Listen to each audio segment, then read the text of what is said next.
Halo Sobat Smartnesia, apakah semua tahu tentang siklus sulfur?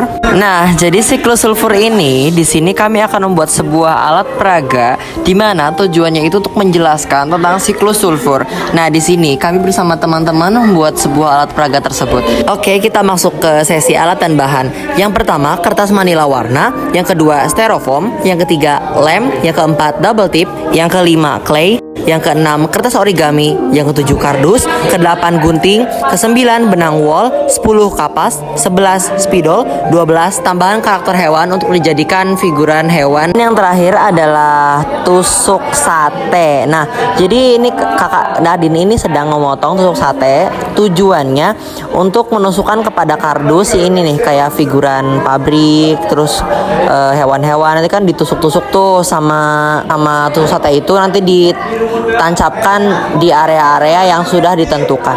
Lalu untuk pohon, ini kan kita membuatnya dari benang wol yang digunting-gunting lalu ditempelkan di media kardus untuk dijadikan pepohonan dan ditempelkan di media yang sudah disediakan. Nah, ini kita menusukkan menggunakan tadi apa namanya itu menggunakan tusuk sate agar lebih kuat dan tambahan lem. Dan ini figuran hewan ditusuk menggunakan tusuk sate dan lem agar lebih kuat. Nah, ini tinggal dimasukkan saja dan dia akan kuat di situ. Nah, ini untuk awan-awan dan asap pabrik kita menggunakan kapas yang sudah diwarnai abu-abu dan putih. Nah, ini kapasnya itu sedang ditempelkan menggunakan lem ya, teman-teman. Ini kita masuk ke tahap pengecekan ya, apakah semua figuran ini sudah kuat atau belum, karena kan kita juga mengetes ketahanannya dan kita tidak lupa memberikan sedikit kotoran dari hewan tersebut. Nah, ini adalah clay, mirip dengan slime ya. Jadi ini tuh gunanya untuk dijadikan rintik-rintik hujan di bawah awan gitu agar peragaan hujannya lebih nyata. Nah, untuk keterangan-keterangan ini kita menulisi itu dengan menggunakan spidol dan kertas apa ini namanya? Origami. Kertas origami. Dan ini sudah jadi semuanya, dari semuanya detail seperti ini. Ini sudah jadi siklus sulfur dari kelompok kami sebagai alat peraga presentasi dari siklus sulfur. Halo teman-teman, jadi sini adalah siklus sulfur.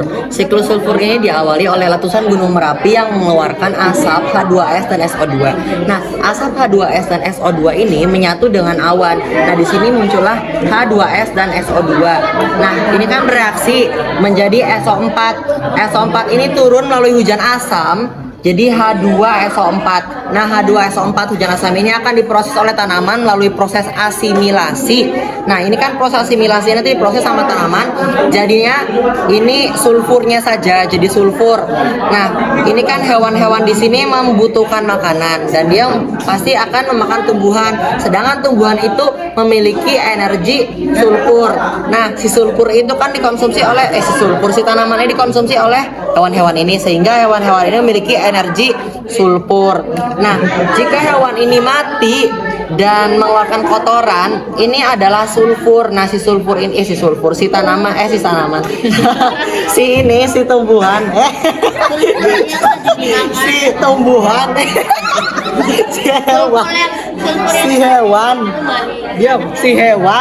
si hewan sama kan udah mati dimakan oleh dekomposer. Nah, dimakan oleh dekomposer menjadi H2S. H2S. Nah, karena diproses oleh bakteri anaerob sama aerob jadi SO8. Lalu diproses lagi sama bakteri anaerob sama aerob lagi jadi SO4-2-min. Nah, si SO4-2-min lama-kelamaan kan dia akan bereaksi dengan oksigen. Karena bereaksi dengan oksigen menjadi SO3, sulfur trioksida. Nih di sini nih, sulfur trioksida.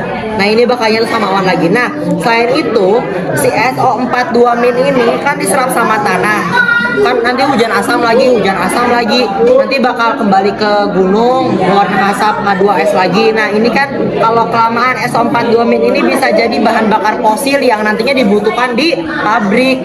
Setelah dibutuhkan di pabrik, diproses oleh pabrik, keluarlah asap H2S sama SO2. Jadi selamanya akan berputar seperti ini. Dan inilah siklus sulfur.